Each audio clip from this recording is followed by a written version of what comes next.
প্রিয় ভাইয়েরা, আজ আমাদের আলোচনার বিষয়বস্তু আগে থেকেই ঘোষণা হয়েছে। আলোচনার বিষয়বস্তু হলো মিজানে বা আমল পরিমাপ যন্ত্রে বান্দার কোন কোন আমলগুলো সবচাইতে বেশি ভারী হবে, সবচাইতে বেশি ওয়েটফুল হবে, কোন আমলগুলোর ওজন সবচাইতে বেশি হবে। সেরকম কিছু আমল নবী সাল্লাল্লাহু আলাইহি ওয়াসাল্লাম আমাদেরকে চিহ্নিত করে দিয়ে গেছেন। তো সেগুলো আজকে আমরা আলোচনা করব বা পর্যালোচনা করব। হয়তো আমাদের জানা বিষয়গুলো আবার নতুন করে জানবো ইনশাআল্লাহ। প্রিয় ভাইয়েরা, আখিরাতের প্রতি ঈমান বা ঈমান বিল আখিরাহ এর একটা পার্ট বা অংশ হলো মিজানে বিশ্বাস করা।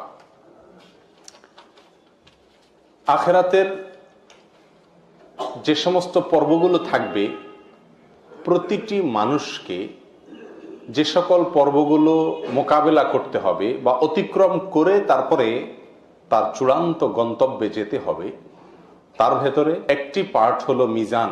এই মিজান শব্দের একেবারে আক্ষরিক অর্থ হলো পাল্লা। আজকের যত রকম পরিমাপ করার যন্ত্র আছে, দাড়ি পাল্লা থেকে নিয়ে এ সবগুলোই মিজান এক কথায় বলা হয়। আমল পরিমাপের সেই যন্ত্র কেমন হবে সে সম্পর্কে শুধু ছোট্ট একটি ধারণা আমাদেরকে দেওয়া হয়েছে হাদিস থেকে।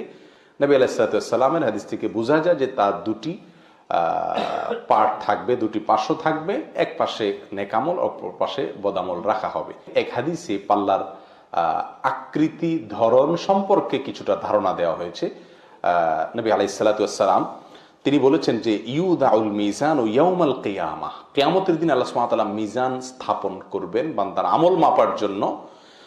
আর ফালা উজিনা ফিহিস সামাওয়াতু ওয়াল আরদু লাসাআত, যদি আসমান এবং জমিন এই সব কিছুকে একসঙ্গে উঠায় দেওয়া হয় সে পাল্লায়, এত বৃহৎ হবে যে ওই পাল্লায় সেটাকেও মাপতে সক্ষম, এত বিশাল হবে, এত বড় হবে। ফাতাকুলুল মালাইকা, তখন ফেরেশতারা আল্লাহ তাআলাকে বলবেন, ইয়া রব লিমান ইয়াজিনু হাযা, এত বিশাল এই পাল্লার আয়োজন, এটা কাকে পরিমাপ করবে বা কি পরিমাপ করবে?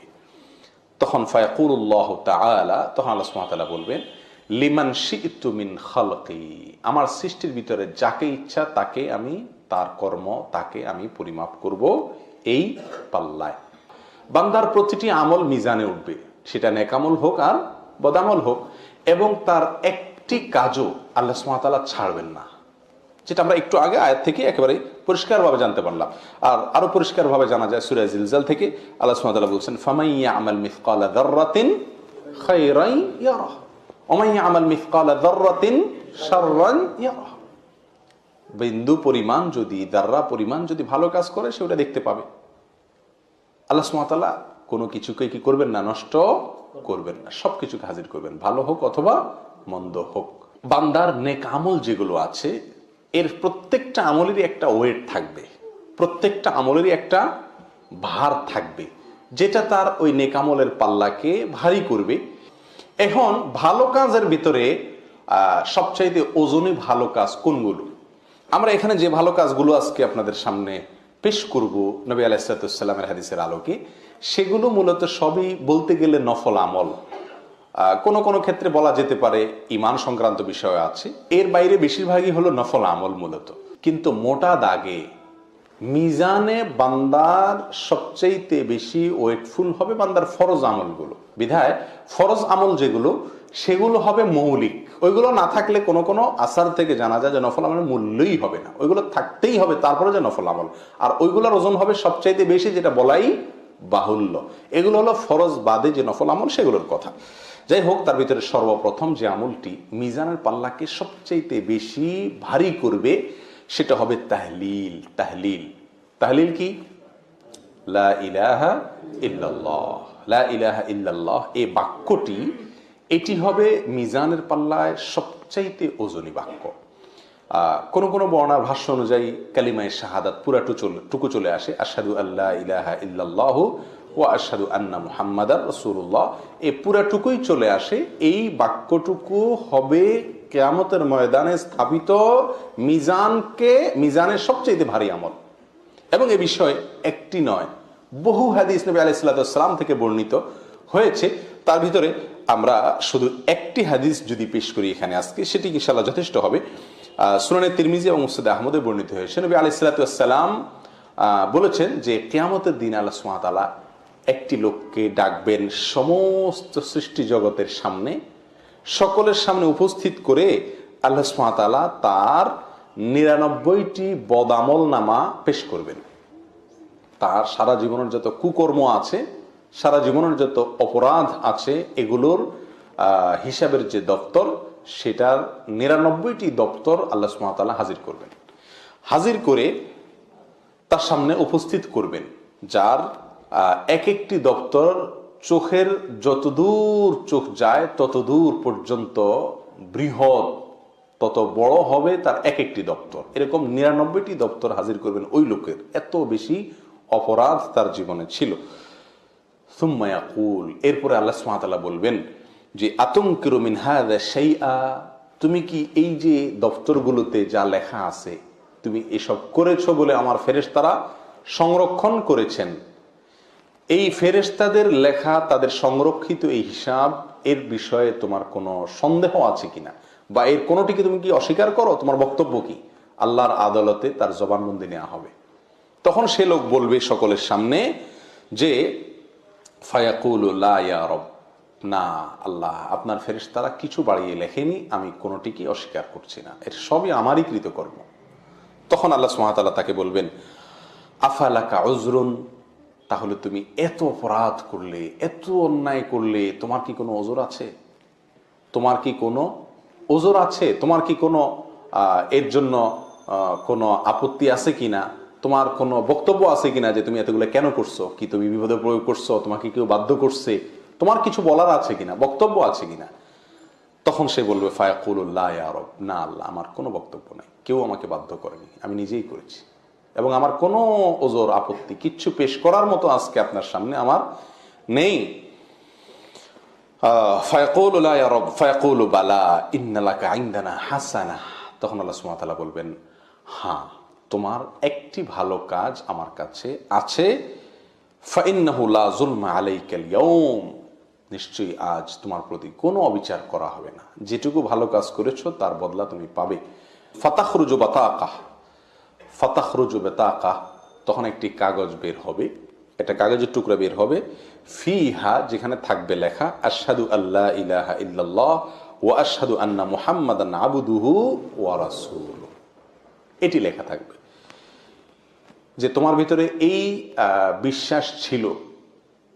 ফায়াকুলু, তখন আল্লাহ সুবহানাহু ওয়া তাআলা বলেন উহদুর উজনাক, তোমার আমল মাপা হবে, আসো, হাজির হও, সামনে আসো, কাছে আসো। 99টি দপ্তর এক পাশে থাকবে, আর এই লা ইলাহা আশহাদু আল্লা ইলাহা ইল্লাল্লাহ ওয়া আশহাদু আন্না মুহাম্মাদান আবদুহু ওয়া রাসূলুহু, এটা আরেক পাল্লায় থাকবে, আরেক পাশে থাকবে, তুমি কাছে আসো। ফায়াকুলু, তখন লোকটা বলবে আল্লাহ ইয়া রব মা হাযিহিল বিতাকা মা হাযিহিস সিজিল্লাত, কি লাভ হবে এই পরিমাপ টরিমাপ করে, আর এই বিশাল আমার অপরাধের যে পাহাড়, সেটার বিপরীতে এই একটি কাগজের টুকরা কি আর হবে আল্লাহ? নিরাশ হয়ে যাবে লোকটি। ফাকালা ইন্নাকা লা তুজলাম, তখন আল্লাহ বলবেন যাই হয় তোমার প্রতি অবিচার অন্তত করা হবে না, অতএব তুমি প্রত্যক্ষ করো, দেখো তোমার বিচারের। তখন এক পাশে পাল্লার ওই সব অপরাধের আমল নামা রাখা হবে, আর অপর পাশে সেই কাগজ, সেই কাগজের টুকরা যেখানে কালিমাতুশ শাহাদা লেখা থাকবে সেটা রাখা হবে। তখন তার ওই কালিমাতুশ শাহাদাতের পাল্লাটা ভারী হয়ে যাবে। প্রিয় ভাই, এই হাদিস থেকে জানা যায়, পরিষ্কারভাবে বোঝা যায়, বান্দার সবচাইতে ওজনী আমল হলো লা ইলাহা ইল্লাল্লাহ এর আমল। এখন কথা হলো, তাহলে তো এই হাদিস থেকে আমরা একটা বার্তা পেয়ে যাচ্ছি যে যত অপরাধী করা হোক পাহাড় সমপরিমাণ হয়ে যাবে, কোনো সমস্যা নাই, শুধুমাত্র লা ইলাহা ইল্লাল্লাহ জিকির সকাল সন্ধ্যা চালাইতে হবে, বলতে হবে বেশি বেশি করে, ব্যাস। ওই বেটার মাত্র একটা কাগজের টুকরাই ছিল, আমরা কাগজ ভরে ফেলবো বলতে বলতে, কি বলেন? তাহলে তো বোধহয় রক্ষা হয়ে যাবে নাকি? না ভাই, হিসাব এত সহজ নয়। এখানে সেই লোকটির বিস্তারিত কোনো বিবরণ নবী আলাইহিস সালাম পেশ করেননি, হাদিসে শুধু এইটুকু বলা আছে। এখানে কি লোকটার ওই আশহাদু আল্লা ইলাহা ইল্লাল্লাহ ওয়া আশহাদু আন্না মুহাম্মাদুর রাসূলুল্লাহ, মুহাম্মাদুর আবদুহু ওয়া রাসূলুহু, এটা সে মুখে বলছে আর তাতে মুক্তি পেয়ে গেছে, ব্যাপারটি সেরকম, নাকি এর ঈমানটুকু তার কাছে অনেক হাই লেভেলের ছিল সেজন্য সে রক্ষা পেয়ে গেছে, নাকি আল্লাহ সুবহানাহু ওয়া তাআলা রহম করে তার এটার ওজন আরো বাড়িয়ে দিয়ে তাকে রক্ষা করেছেন? এর বিস্তারিত কোনো বিবরণ আমাদেরকে হাদিসে নবী আলাইহিস সালাম দেন নাই। বিধায় শুধুমাত্র লা ইলাহা ইল্লাল্লাহ বলবো আর যত কুকর্ম আছে সব করব, এর কোনো সুযোগ নাই। তওবার ব্যাপারটাও এরকম, আমরা যখন অনেকে তওবার ফজিলত শুনি, তওবা সংক্রান্ত হাদিসগুলো শুনি, তখন আমরা অনেকে মনে করি যে তাহলে তো মোটামুটি ডাইন বাম যে সমস্ত আকাম কুকাম করার আছে সেগুলো তো চালানো যেতে পারে, কারণ আল্লাহ তো ক্ষমাশীল।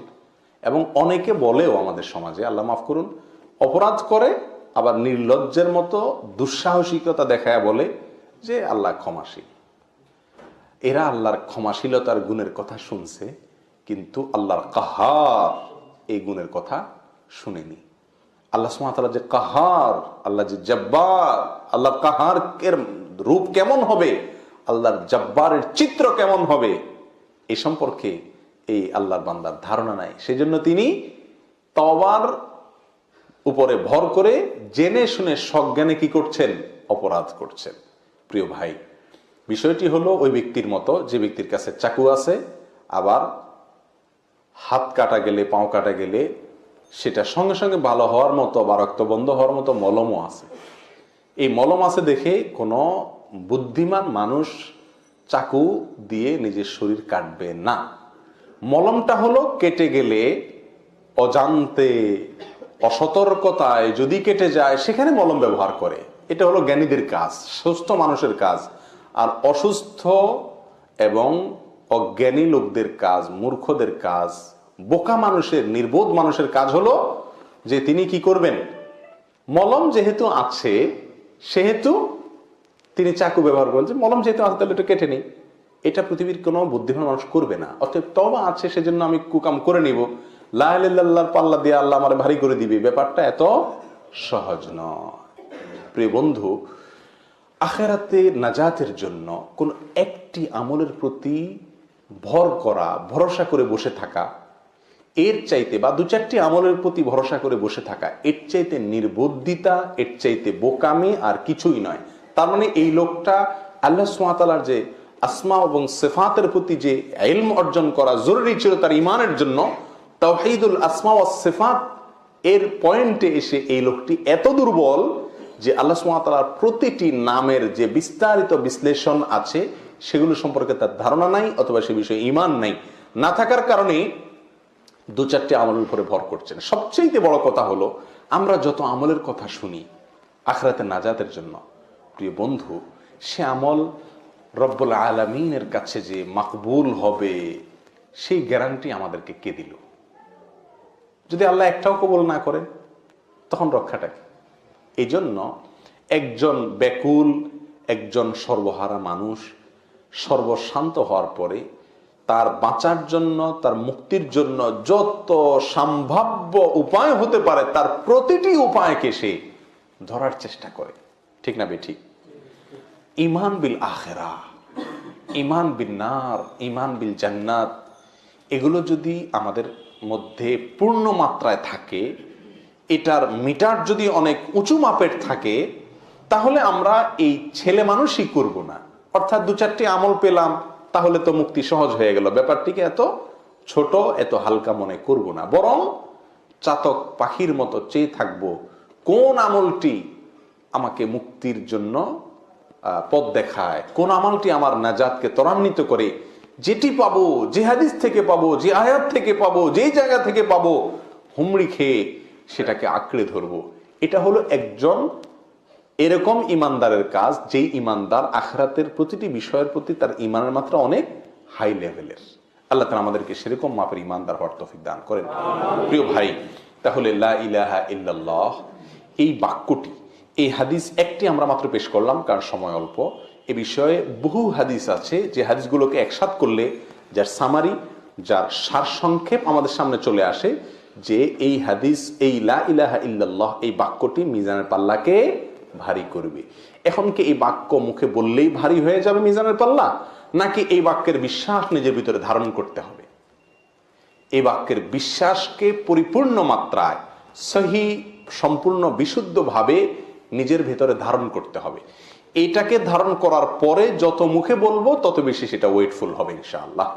অর্থাৎ তাওহীদকে যত মজবুত করতে পারবো, তাওহীদের যত প্রকার আছে, সেটা তাওহীদুর রুবুবিয়্যাত হোক, তাওহীদুল আসমা ওয়াস সিফাত হোক, তাওহীদুল উলুহিয়্যাহ হোক, সমস্ত প্রকার তাওহীদকে পরিপূর্ণ মাত্রায় মজবুত করে সুদৃঢ় করে আমি মুখে যত বলতে থাকবো তত ফায়দা হতে থাকবে। এখন যদি একজন মাজারে সেজদা করে, একজন শিরকে আকবারে লিপ্ত থাকে, আবার এদিকে মুখে তিনি লা ইলাহা ইল্লাল্লাহ দৈনিকে 1000 বার পড়ে, তাহলে কি বলেন?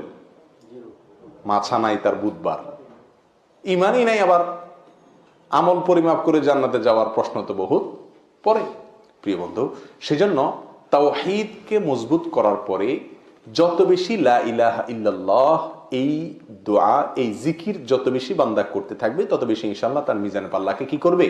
আমলটি ভারী করবে। নাম্বার 2, তাসবিহ, তাহমিদ, তাহলিল, তাকবীর, 4টি জিনিস, 4টি জিকির একসঙ্গে। তাসবিহ, তাহমিদ, তাহলিল, তাকবীর, এই 4টির মিশেলে জিকির, এটিও মিজানের পাল্লাকে অনেক বেশি ভারী করে।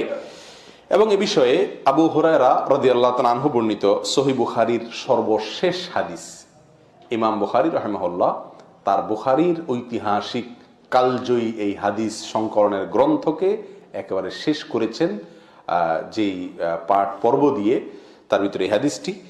নবী আলাইহিস সালাতু ওয়াস সালাম বলেছেন, কালিমাতানে খাফিফাতানে আলাল লিসান, 2টি বাক্য যেটা মুখে অত্যন্ত সহজে উচ্চারণযোগ্য, একেবারে খুব সহজে অল্প সময় উচ্চারণযোগ্য। হাবিবাতান ইলার রহমান, রহমানের কাছে অত্যন্ত প্রিয়। ফাকিলাতান ফিল মিজান, মিজানের পাল্লায় অনেক ভারী। এটা হলো আমাদের পয়েন্ট। মিজানের পাল্লায় এই 2টি বাক্য ভারী হবে, নবী আলাইহিস সালাতু ওয়াস সালাম বলেছেন সহিহ বুখারীর হাদিসে আসছে। আর সে বাক্যগুলো কি? সুবহানাল্লাহি ওয়া বিহামদিহি, সুবহানাল্লাহিল আযীম। এখানে আমরা তাসবিহ পেলাম এবং তাহমিদ পেলাম, 2টি পয়েন্ট পেলাম। আমরা 4টি জিকিরের কথা বলেছি যেগুলো মিজানের পাল্লায় আমাদের নেকামলকে অনেক ভারী করবে। তার ভিতরে এই তাসবিহ এবং তাহমিদ এখানে পেয়ে গেলাম, সুবহানাল্লাহ এবং আলহামদুলিল্লাহ। আলহামদুলিল্লাহ প্রসঙ্গে পৃথক একটা স্বতন্ত্র হাদিস আছে, যেটা আমরা অনেকে জেনে থাকবো, যেটা সহিহ মুসলিমে আসছে। নবী আলাইহিস সালাতু ওয়াস সালাম বলেছেন, আবু মালিক আল আশআরী রাদিয়াল্লাহু তাআলা বর্ণনা করেছেন যে, আত-তুহুরু শাতরুল ঈমান ওয়াল হামদুলিল্লাহি তামলাউল মিজান। আলহামদুলিল্লাহ এই বাক্যটি মিজানকে পরিপূর্ণ করে দিবে, ভরে দিবে একেবারে। তাহলে বোঝা গেল এই তাসবিহ, তাহমিদ, তাকবীর, তাহলিলের ভেতরে তাহলিল 1 নম্বরে আছে, এটা তো গেলেই আমরা তাহলিলের কথা। আর বাকি 3টার ভেতরে তাহমিদ, এটার গুরুত্ব অপরিসীম, এটা মিজানের পাল্লাকে ভরে দিবে। তাহমিদের আমল কত সহজ আমল, কোনো বসে করার দরকার নাই, নির্দিষ্ট সংখ্যায় যখন করার কথা আছে তখন বলবো, বাকি যেখানে নির্দিষ্ট সংখ্যা নাই সেখানে আমি উন্মুক্তভাবে স্বাধীনভাবে বলতে পারছি। প্রতিটি কাজে যদি আমি, প্রতিটি পাও ফেলতে যদি আমি আলহামদুলিল্লাহ বলি, প্রতিটি লোকমা আমি আলহামদুলিল্লাহ বলি, প্রতিটি ভালো কাজে আমি আলহামদুলিল্লাহ বলি, মাঝে মধ্যে আলহামদুলিল্লাহ বলতে থাকি, তাহলে খুব সহজেই আমার নাজাতের রাস্তা ত্বরান্বিত আমি করতে পারি ইনশাআল্লাহ। অভ্যাসটা চেষ্টা করলেই কিন্তু তৈরি করা যায়। আমরা ওয়াও বলি, অনেক কিছু বলি, এই ওয়াও ফাও এসব না বলে যদি আলহামদুলিল্লাহর কালচার ঘরে নিজের বাসায় তৈরি করা যায়, এটাকে যদি প্রতিষ্ঠিত করা যায় যে আলহামদুলিল্লাহর খই ফুটবে, বাচ্চাদের মুখের খই ফুটবে, স্ত্রীর মুখে খই ফুটবে, মা বাপ ভাই বোন অধীনস্থ নিজের সবার মুখে শুধু খই ফুটবে, আলহামদুলিল্লাহ আলহামদুলিল্লাহ, সবকিছুতে আলহামদুলিল্লাহ, জামা পরে ফেলছো বাবা আলহামদুলিল্লাহ, রেডি হয়ে গেছো আলহামদুলিল্লাহ, এরকম যদি আলহামদুলিল্লাহর একটা রব তুলে দেওয়া যায়, একটা পরিবেশ নিজেদের বলয়ের মধ্যে আমরা গড়ে তুলতে পারি, তাহলে ইনশাআল্লাহ আল্লাহ সুবহানাহু ওয়া তাআলার কাছ থেকে আমরা অনেক জোরালো আশা করতে পারি আমাদের মিজানকে ভারী করার জন্য। যাই হোক, আর বাকি যে 2টি আমল, সেই 2টি আমল সেগুলো এসেছে এ সম্পর্কে জুয়ারিয়া রাদিয়াল্লাহু তাআলা আনহার একটা হাদিস আছে, যেটি সহিহ মুসলিমে বর্ণিত হয়েছে। হাদিসটি আমরা অনেকেই কম বেশ জানি। নবী আলাইহিস সালাতু ওয়াস সালাম একবার উম্মুল মুমিনিন জুয়ারিয়া রাদিয়াল্লাহু তাআলা আনহাকে বাসায় রেখে বের হয়েছেন, ফজরের সালাতে ফজর পড়ছেন, ফিরে আসছেন। আসার পরে নবী আলাইহিস সালাতু ওয়াস সালাম তাকে দেখলেন ওই জায়গায় বসে আছেন। নবী আলাইহিস সালাম কিন্তু বের হয়ে সালাতুদ দুহা পড়ে আসলেন, দীর্ঘ সময় গেছে। তিনি এসে বললেন, তুমি সেই বসায় এখনো আছো? বলে, ইয়া রাসূলুল্লাহ, হ্যাঁ সেই বসায় এখনো আছি। তো বসে বসে তিনি জিকির করছিলেন, আমল করছিলেন। নবী আলাইহিস সালাম তাকে বলেছিলেন, উম্মুল মুমিনিন জুয়ারিয়াকে, দেখো তুমি এতক্ষণে যত আমল করলে, যত জিকির করলে, যত দোয়া করলে, আমি 4টি মাত্র বাক্য 3 বার আমি পাঠ করে যেই পরিমাণ সওয়াবের ভার আমি তৈরি করেছি, আল্লাহর কাছে জমা রেখেছি, সঞ্চয় করেছি, তোমার এই পুরো সময়ের নেক আমলের চাইতে ওইটা ভারী। সুবহানাল্লাহি ওয়া বিহামদিহি আদাদা খালকিহি ওয়া রিদা নাফসিহি ওয়া জিনাতা আরশিহি ওয়া মিদাদা কালিমাতিহি। 4টি বাক্য, সুবহানাল্লাহি ওয়া বিহামদিহি আদাদা খালকি, অর্থাৎ আল্লাহর পবিত্রতা এবং প্রশংসায় বর্ণনা করছি তার যত সৃষ্টি জগতের যত সদস্য আছে, 18,000 মাখলুকাত না, যত আছে তত পরিমাণে, ওয়ারিদা নাফসি, এবং তত পরিমাণে যত পরিমাণ হলে আল্লাহ সন্তুষ্ট হয়ে যান, অত পরিমাণে আল্লাহর আমি পবিত্রতা এবং প্রশংসা বর্ণনা করছি। ওয়াজিনাতা আরশি, 3 নম্বর হলো আল্লাহর আরশের ওজন পরিমাণে আল্লাহর প্রশংসা এবং পবিত্রতা বর্ণনা করছি। 4 নম্বর অমিদাদা কালিমাতিহি, আল্লাহর যত কালিমাত আছে, তার যত কালি আছে সেটার সম পরিমাণে, ওটা লিখতে যত কালির প্রয়োজন হবে সেটার সম পরিমাণে আমি আল্লাহর পবিত্রতা এবং প্রশংসা বর্ণনা করছি। প্রিয় বন্ধু, এই আমলটি আজ থেকে আমরা যারা অভ্যাস আছে আলহামদুলিল্লাহ তো ভালো, আর যাদের অভ্যাস নেই তারা করে নি, সকালে ফজরের পরে এবং সন্ধ্যায় 3 বার করে সুবহানাল্লাহি ওয়া বিহামদিহি আদাদা খালকি ওয়া রিদা নাফসি ওয়া জিনাতা আরশি ওয়া মিদাদা কালিমাতি। করবো তো ইনশাআল্লাহ, একেবারে পাক্কা প্রতিজ্ঞা করে নেই, আমাদের প্রিয়জনদেরকে শিখিয়ে দিই ইনশাআল্লাহ বিদিনিল্লাহ। তাহলে এই বাক্যের ভিতরে ওই যে তাকবীর, তাহমিদ, তাহলিল এগুলো আছে। 3 নম্বর আমল হলো 5 ওয়াক্ত সালাতের পরে যে সমস্ত জিকিরগুলো আছে, দোয়াগুলো আছে, সেগুলোকে নিয়মিত করা এবং করার চেষ্টা করা। আমরা তো হুট করে সালামটাই ফিরে পারলেই দৌড় দিয়ে কখন যাব, বাঁচাবো সেই চেষ্টা করি, যান বাঁচানোর চেষ্টা করি। অথচ এই 5 ওয়াক্ত ফরজ সালাতের পরে যে আমলগুলো আছে, জিকিরগুলো, তাসবিহগুলো, এগুলোর গুরুত্ব অপরিসীম। এই বিষয়ে একটি বর্ণনা আমরা শুধু আজকে পেশ করি, চলো যে আবু দাউদ, মুসনাদ আহমদ, তিরমিজি, নাসাই, ইবনে মাজাহ ইত্যাদিতে বর্ণিত হয়েছে। সহিহ তারগিব তারহিব আল্লামা আল বাইহাকি হাদিসটিকে সহিহ বলেছেন। আব্দুল ইবনে আমর রাদিয়াল্লাহু তাআলা আনহু বর্ণনা করছেন নবী আলাইহিস সালাম থেকে, তিনি বলেছেন যে 2টি অভ্যাস আছে বান্দার, এটা যদি কোনো মুসলিম বান্দা সংরক্ষণ করে, এটাকে নিয়মিত করে, এটাকে ধরে রাখে, কন্টিনিউ করে, এটাকে না ছাড়ে, তাহলে সে জান্নাতে প্রবেশ করবেই। তার জন্য জান্নাতে প্রবেশ করা সহজ হবে, জান্নাতে সে প্রবেশ করবেই। এবং সে 2টি আমলের দোনোটি আমল অত্যন্ত সহজ, অত্যন্ত সহজ। অথচ নবী আলাইহিস বলছেন যে খুব কম মানুষই সে কাজটা, সে আমলগুলো করে। কি সেটা? প্রত্যেক সালাতের পরে 10 বার করে সে তাসবিহ পাঠ করবে, সুবহানাল্লাহ বলবে, ওয়া ইয়াহমাদু 10, 10 বার করে তাহমিদ করবে, অর্থাৎ আল্লাহর প্রশংসা আলহামদুলিল্লাহ এটা বলবে, আর 10 বার করে তাকবীর পাঠ করবে, অর্থাৎ আল্লাহু আকবার বলবে। তাহলে 30 বার যদি প্রত্যেক ওয়াক্তে হয়, তাহলে 5 ওয়াক্তে হবে 150 বার।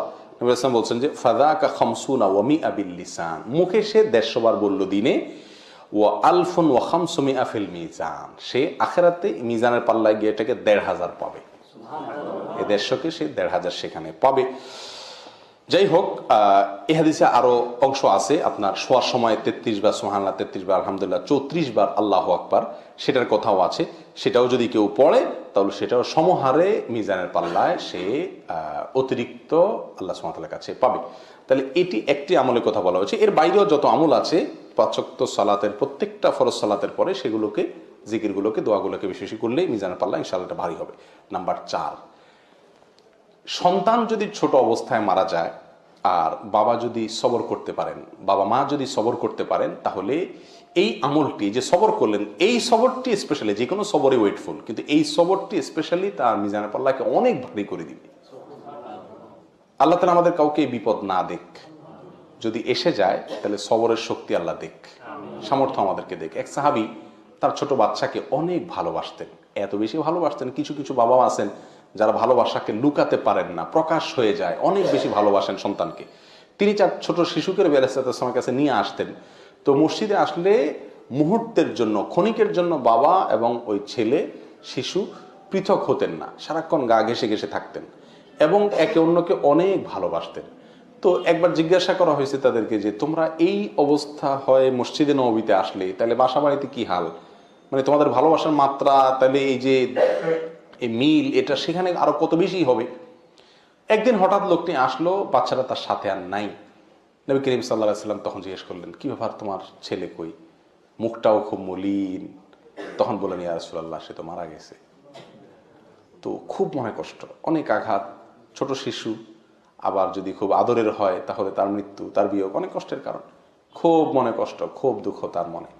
দুঃখ প্রকাশ করার পরে নবী করিম সাল্লাল্লাহু আলাইহি ওয়াসাল্লাম বলছেন, আচ্ছা তোমার ছেলেটা বেঁচে থাকলে তোমার জন্য ভালো লাগতো, তোমার ভালো লাগতো, আর যদি এই ছেলেটা মারা গেল, কি মনে করো, তুমি যদি মারা যাও এবং তুমি জান্নাতের সামনে যাওয়ার পরে যেই দুয়ার দিয়ে যাও, সেই দুয়ার দিয়েই তোমার ছেলে তোমার জন্য দরজা খুলে দেয়, কোনটা ভালো হবে? তো সঙ্গে সঙ্গে আসলে অবশ্যই দ্বিতীয়টা ভালো। সঙ্গে সঙ্গে তার মন ভালো গেছে, ইয়া রাসূলুল্লাহ, যদি এই হয় তা আমার আর কোনো দুঃখ নেই, কারণ এই দুনিয়ার মিলন এবং এই দুনিয়ার বিয়োগ, এটা তো বিয়োগও না, মিলনও না, এটা তো একেবারেই সাময়িক। আমাদের আসল আমাদের মিলন হবে জান্নাতে, যার পরে আর ছুটা হওয়ার কোনো সুযোগ থাকবে না। আর আসল বিচ্ছেদ আর বিয়োগ তো মৃত্যু না, এটা তো সাময়িক বিয়োগ, মৃত্যু দেখা তো হবেই। আসল বিয়োগ তো হবে সেদিন, যেদিন দুজন দুই পথের যাত্রী হয়ে যাবে চিরকালের জন্য। সেদিন যে বিচ্ছেদ হয়ে যাবে, একজন যদি জাহান্নামমুখী আর একজন জান্নাতমুখী হয়, তাহলে সে বিচ্ছেদ হবে আসল বিচ্ছেদ। তো আমি যদি আমার শিশুকে জান্নাতে পাই এবং সে আমাকে ওয়েলকাম করার জন্য জান্নাতের দুয়ার খুলে অপেক্ষা করে, ইয়া রাসূলুল্লাহ, তাহলে এই কষ্ট সহ আমার জন্য একেবারেই সহজ হয়ে গেল। প্রিয় বন্ধু, তো এই আমলটি অনেক বেশি ওয়েটফুল। আল্লাহ যদি তার কোনো বান্দাকে মুসিবত দেন, আমাদের কোনো ভাইকে মুসিবত দেন, কোনো বোনকে মুসিবত দেন, আল্লাহ তাআলা তাদেরকে সবরের শক্তিও দান করুক। প্রিয় ভাই, এ বিষয়ে মুসনাদ আহমদের একটি হাদিস, যেটি সহিহ সিলসিলা সহিহাত আল্লাহ রাহিমাহুল্লাহ উল্লেখ করেছেন, নবী আলাইহিস সালাতু ওয়াস সালাম বলেছেন, বাহ বাহ খামসুন মা আথকালুহুন্না ফিল মিজান। ওয়াহ ওয়াহ, আমরা বলি না এই জাতীয় যে 5টি আমল আছে যেগুলো মিজানের সবচেয়ে ভারী হবে। তার ভিতরে ওই যে লা ইলাহা ইল্লাল্লাহ, আল্লাহু আকবার, সুবহানাল্লাহ, আলহামদুলিল্লাহ 4টি, আর ওয়াল ওয়ালাদুস সালিহ ইয়াতাওয়াফা ফায়াহতাসিবুহু ওয়ালিদুহু। কারো যদি ছোট শিশু মারা যায় বা কোনো সন্তান মারা যায়, ছোট হোক বড় হোক, সে যদি সে কষ্টকে হজম করে, ধৈর্য ধারণ করে, আল্লাহর কাছ থেকে আজর পাওয়ার আশায়, তাহলে সে এই বিনিময় পাবে। আজকাল অবশ্য মানুষ অনেক আলহামদুলিল্লাহ সচেতন হয়ে গেছে। মারা গেলে হাউতাশ করে কান্নাকাটি, যেটা নিষেধ, সেই পর্যায়ে মানুষ খুব কমই যায়। কিন্তু এখনো গ্রামাঞ্চলেও আমাদের দেশে বহু লোক আছে যে আপনজন হারাইলে মুখ দিয়ে কি আসে কি না আসে, আছাড় পিছাড়, এগুলো অনেক হয়। তো এগুলো, এই মূর্খতাগুলো আমাদের ভিতরে এখনো আছে। আল্লাহ আমাদেরকে সবরের তৌফিক দান করেন। নাম্বার 5, উত্তম আখলাক। বড় কঠিন। এই আমরা যে আমলগুলোর কথা বলা, এর ভিতরে সবচেয়ে কঠিন হলো এই আমলটি, উত্তম আখলাক, মাকারিমে আখলাক, উত্তম চরিত্র।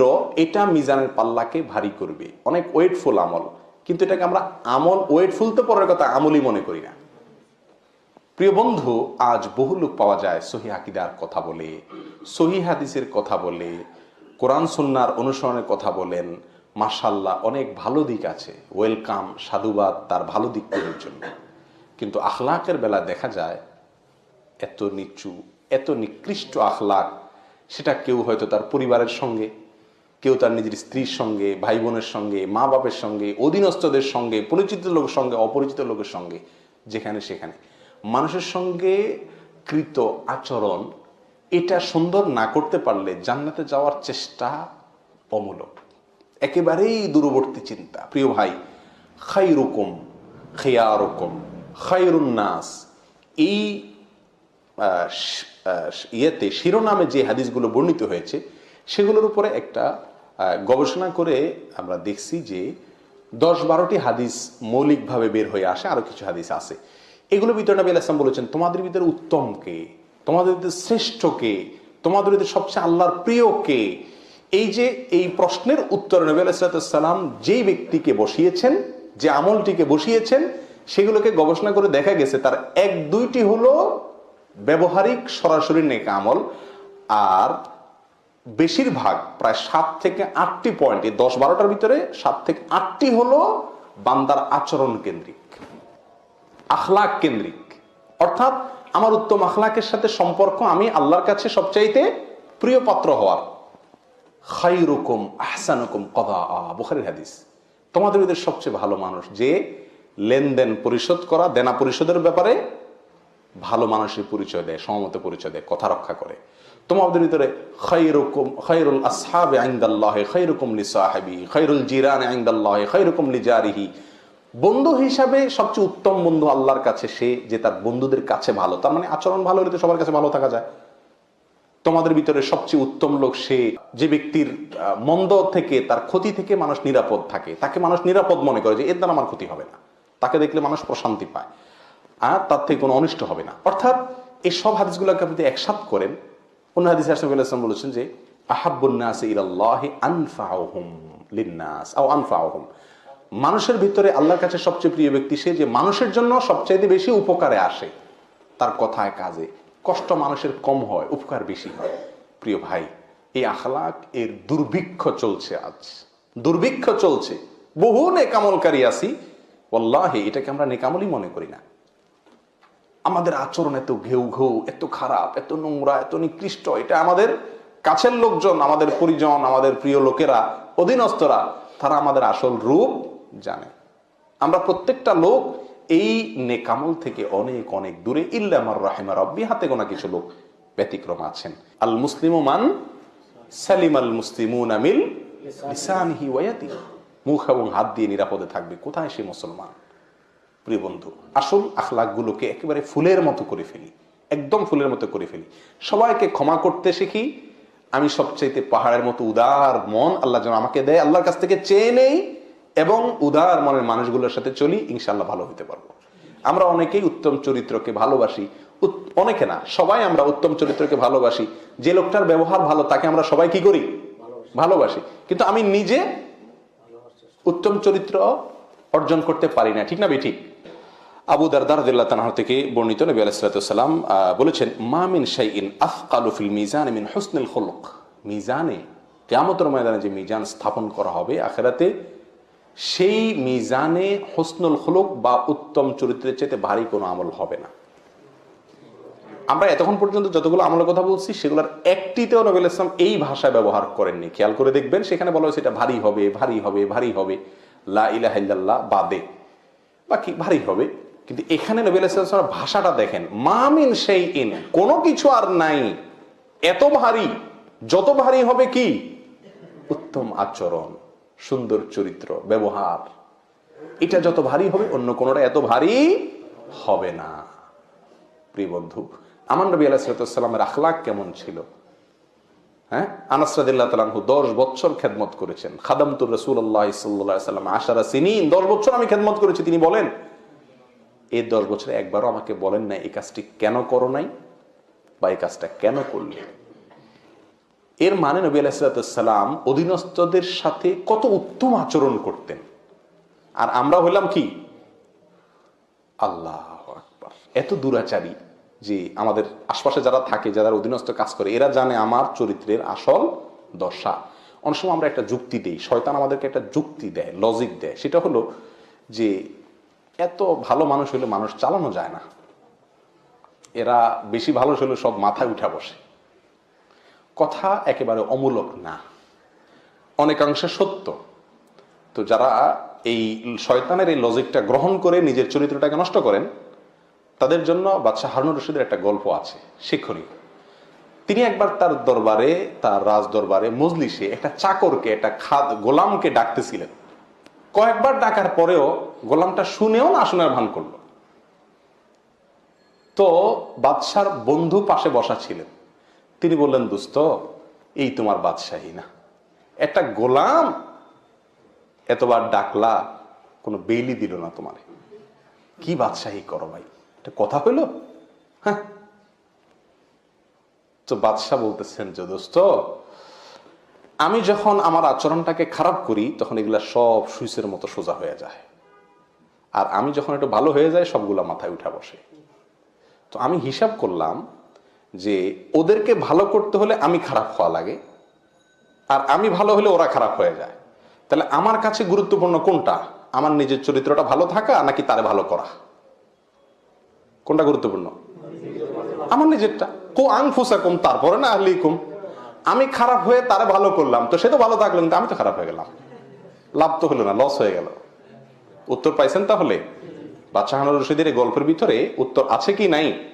যারা দুর্ব্যবহার করি, যে না অধীনস্থদেরকে ছাড় দিলে এরা মাথায় উঠা যায় না, এদেরকে ধরতে হয়, একটু কুল ডাউন, সুন্দর আচরণ দিয়ে মানুষকে সংশোধন করা যায়। আমি বলছি না যে আপনি কাউকে রাগ করেন না, রাগ করেন, নিকৃষ্ট পর্যায়ে চলে যেন।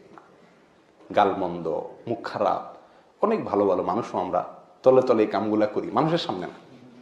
ওইটা ওই আমার বইয়ে জানে, হ্যাঁ বোনে জানে, চাকর বাকর আশপাশের লোকজন জানে, আরে কত বড় শেখ সাজে, এর রূপ তো আমি জানি, ঠিক না বেঠিক? আর এই জন্য চেয়ারম্যান, এই চারিত্রিক সনদপত্র কমিশনার চেয়ারম্যান সাহেব দিবে না, মেম্বার সাহেব দিবে না, কে দিবে? বউয়ে দিবে। তোমাদের ভিতরে সবচেয়ে উত্তম হলো সে খায়রুকুম খায়রুকুম লিআহলিহি, যে তার পরিবারের লোকের কাছে ভালো, সে আসল ভালো। আজকে যে বউরে জিজ্ঞেস করবেন, পরিবার লোকদের জিজ্ঞেস করবেন যে আসলে ইমানে আমানে বলো আমি কি ভালো কিনা। যদি বলে হ্যাঁ, একেবারে দিল থেকে বলতে তুমি চাচ্ছ তুমি একটা ভালো মানুষ, তাহলে আপনি আসলেই ভালো। আর যদি বলে যে তোমার ভালো রূপ তো আমি জানি, তাহলে বুঝলেন আপনি আর ভালো হতে পারলেন না। তাহলে এই হাদিসগুলোকে আমরা সামনে রাখলে দেখি, প্রিয় বন্ধু, ভালো হওয়াটা অধিক তাসবিহ, অধিক তাহলিল, বিশেষ নফল নামাজ, বিশেষ দান সদকা, এগুলোর সাথে যতটা সম্পর্কযুক্ত, তার চাইতে কোনো কোনো দিক থেকে, সব দিক থেকে কোনো কোনো দিক থেকে অনেক বেশি সম্পর্কযুক্ত হলো আমার কিসের সাথে? আচার আচরণের সাথে। এটা আমার মিজানের পাল্লা আমার নেকামলকে অনেক ওজনই করে দিবে। তাহলে আমি কেন আমার মিজানের পাল্লা, আমার আমলকে আমি হালকা করব? চরিত্র চেঞ্জ করবো তো ইনশাআল্লাহ। আল্লাহ আমাদেরকে তৌফিক দান করুন। প্রিয় বন্ধু, ওর চরিত্রকে সুন্দর করার জন্য দুটি পয়েন্টের কথা বলেছিলাম। নাম্বার 1, যাদের ঘেউ ঘেউ করার অভ্যাস আছে, এই চাড়াল মার্কা মানুষের সাথে কম চলবেন। ভালো উত্তম ব্যবহারের যে মানুষগুলো আছে তাদের সাথে বেশি চলবেন। ডাইভার্ট করে আপনার ভিতরে ইনশাআল্লাহ ভালো গুণটা আসবে। আর নবী আলাইহিস সালাম যে দোয়া শিখাইছেন, সে দোয়াটা আমরা বেশি করবো ইনশাআল্লাহ। আর এই দোয়াটা বিভিন্ন হাদিসে বর্ণিত হয়েছে, সহিহ মুসলিমে বর্ণিত হয়েছে, তার ভাষাটা একটু ব্যতিক্রম। তিরমিজিতে এবং মুসনাদে আহমদে বর্ণিত হয়েছে, তার ভাষাটা একটু ব্যতিক্রম, কিন্তু মূল বিষয় একই। দোয়াটি হলো এই, আল্লাহুম্মা হদিনি লিআহসানিল আখলাক। আল্লাহ আমাকে সবচেয়ে সুন্দর আখলাকের পথ দেখায় দেন, আল্লাহ সবচেয়ে সুন্দর আখলাকের পথ দেখায় দেন। ফাইন্নাহু লা ইয়াহদি লিআহসানিহা ইল্লা আন্ত, কারণ আপনি ছাড়া আর কেউ সুন্দর আখলাকের, সুন্দর আচরণের পথ দেখাতে পারবে না। এখানে পথ দেখানো বলতে একেবারে সুন্দর আচরণকারী বানিয়ে দেওয়া। হেদায়েতের দুটি অর্থ, একটা হলো ইরাআতুত তরিক, আর একটা ইসাইলুল মতলুব, ভিন্ন আলোচনা। এখানে সম্ভবত ইসাইলুল মতলুব উদ্দেশ্য, অর্থাৎ আমাকে ভালো চরিত্র বানিয়ে দেন আল্লাহ। ওয়াসরিফ আন্নি সাইয়্যাহা, আর মন্দ চরিত্র থেকে আমাকে আল্লাহ দূরে সরায় দেন। লা ইয়াসরিফু আন সাইয়্যাহা ইল্লা আন্ত, এই মন্দ চরিত্র থেকে কেউ বাঁচাতে পারে না, রক্ষা করতে পারে না আল্লাহ আপনি ছাড়া। সত্যি সত্যি উত্তম আচরণ আল্লাহর তৌফিক ছাড়া হয় না। অনেকেই চেষ্টা করেন কিন্তু পারেন না। মাথাটা যখন গরম হয়ে যায় তখন আর সব এলোমেলো হয়ে যায়, পরে আফসোস করে, ঠিক না ঠিক? এই জন্য আল্লাহর কাছে এই দোয়ার মাধ্যমে আমরা চেয়ে নিতে পারি, আল্লাহুম্মা হদিনি লিআহসানিল আখলাক ফাইন্নাহু লা ইয়াহদি লিআহসানিহা ইল্লা আন্ত ওয়াসরিফ আন্নি সাইয়্যাহা লা ইয়াসরিফু আন সাইয়্যাহা ইল্লা আন্ত। নাম্বার 6, শেষ আমল হলো জানাজার পরে লাশের পেছনে পেছনে যে দাফন করে শেষ হওয়া পর্যন্ত অপেক্ষা করা। একটি আমল, জানাজা একটি আমল। জানাজার পরে লাশের পেছনে পেছনে কবরস্থান পর্যন্ত যাওয়া, দাফন শেষ হওয়া পর্যন্ত অপেক্ষা করা। এই আমলটা কিন্তু এখন বিলুপ্তির পথে। আমাদের দেশে অনেক কমই দেখা যায়। জানাজায় আমরা অনেকে হাজির হই মাশাআল্লাহ, কিন্তু জানাজার পরে লাশের পেছনে পেছনে যাওয়া কবরস্থান পর্যন্ত, সেটা একান্ত কাছের লোকজন ছাড়া, দায় না থাকলে আমরা যেতে চাই না। অপরিচিত লোকের জানাজার পিছনে আপনি কবরস্থান পর্যন্ত গেছেন, এরকম ঘটনা জীবনে কয়বার হয়েছে? খুব কম লোকই পাওয়া যাবে। কিন্তু সৌদি আরবে আলহামদুলিল্লাহ আমলটা প্রচুর পরিমাণে আমরা দেখি, পাওয়া যায় যে কোনো লোকের ইয়ের পিছনে হাতে সময় থাকলে কবরস্থান পর্যন্ত যে দাফন পর্যন্ত আমরা অপেক্ষা করি। কিসের জন্য? এই সওয়াবের জন্য। এটা অনেক ওয়েটফুল আমল। নবী আলাইহিস সালাম বলেছেন, মুসনাদ আহমদে বর্ণিত হয়েছে, আল্লাহ আলবানী হাদিসকে সহিহ বলেছেন, নবী সাল্লাল্লাহু আলাইহি ওয়াসাল্লাম বলেছেন, মান তাবিআ জানাজাতান হাত্তা ইউসাল্লা আলাইহা, যে ব্যক্তি কোনো জানাজার পিছু পিছু যায়, জানাজার সালাত শেষ হওয়া পর্যন্ত, ওয়াফরাগা মিনহা, সালাতের পরে শেষ হলো, ফালাহু কিরাতানি, সে ব্যক্তি 2 কিরাত পাবে। ওয়ামান তাবিআহা হাত্তা ইউসাল্লা আলাইহা ফালাহু কিরাতুন, আর যে ব্যক্তি জানাজার পিছে পিছে লাশের পিছনে যে শুধু সালাত আদায় করা পর্যন্ত থাকলো, সে এক কিরাত পাবে। ওয়াল্লাযী নাফসু মুহাম্মাদিন বিয়াদিহি লাহু আফকালু ফি মিজানিহি মিন উহুদিন। যারা মদিনায় গেছেন, উহুদ পাহাড় দেখছেন, কি বিশাল, মনে হয় যে পুরো ঘেরা। এই নবী সাল্লাল্লাহু আলাইহি ওয়াসাল্লাম বলছেন, যদি কেউ এই কিরাতের সওয়াব, কিরাত উহুদ পাহাড়কে যদি তার মিজানের পাল্লা উঠিয়ে দেওয়া হয়, যত ওজন হবে, যত ওয়েট হবে, তার চাইতে বেশি তার মিজানের পাল্লাকে ওয়েট করে দিবে তার এই আমলে। লাশের পেছনে পেছনে গেলে 2 কিরাত, আর না গেলে 1 কিরাত। তাহলে পিছনে পিছনে যাওয়া এটা মিজানের পাল্লা আমাদের নেকামলকে ভারী করে দেওয়ার অন্যতম একটি কারণ।